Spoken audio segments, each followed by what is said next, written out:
Sa kabila po ng pagsasalita ni Presidente na no selective justice, still, meron pa ring naniniwala that there is, including Representative Antonio Tino. He mentioned na obviously there is still selective justice kasi hindi pa rin nakakasuhan yung mga involved sa flood control, especially alay ni Presidente.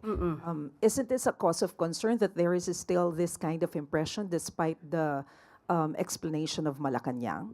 Ang tanong po kasi natin sa mga ganitong mga klase na pananalita, kung ang ituturo, halimbawa, ni Ivan Mayrina, si Congressman Tino, na di umano nakasangkot sa maanumalyang flood control project, ituturo lang siya. Walang dalang ebidensya si Ivan. Anong gustong mangyari? Ikulong agad. Sampahan agad ng kaso na walang ebidensya.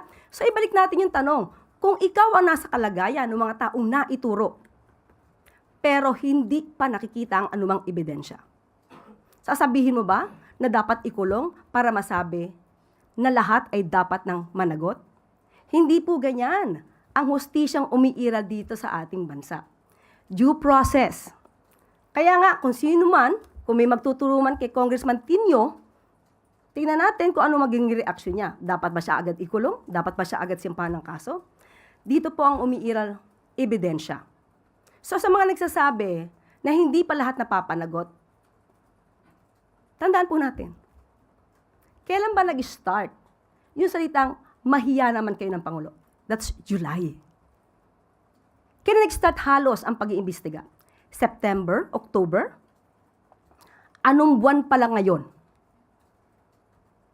Yung mga hindi halos sanay sa mga humaharap sa korte o nagsasampa ng kaso, pwede na sabihin na nababagalan sila. Pero sa realidad, pag kayo po mismo ang nandoon at nagsasampa ng sa kaso, malalaman nyo na ito na ginagawa ng ombudsman, ng DOJ, ay napakabilis na po.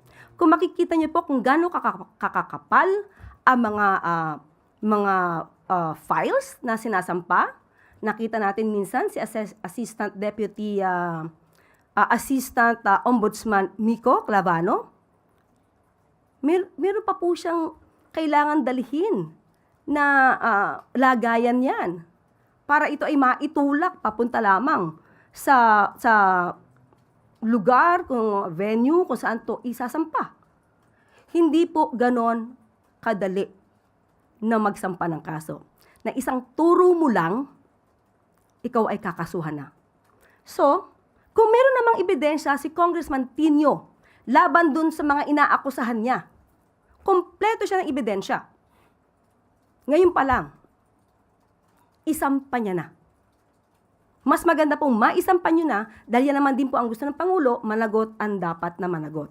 So lahat ng mga naiinip, kung meron na kayong ebidensyang konkreto, go ahead and file the cases now.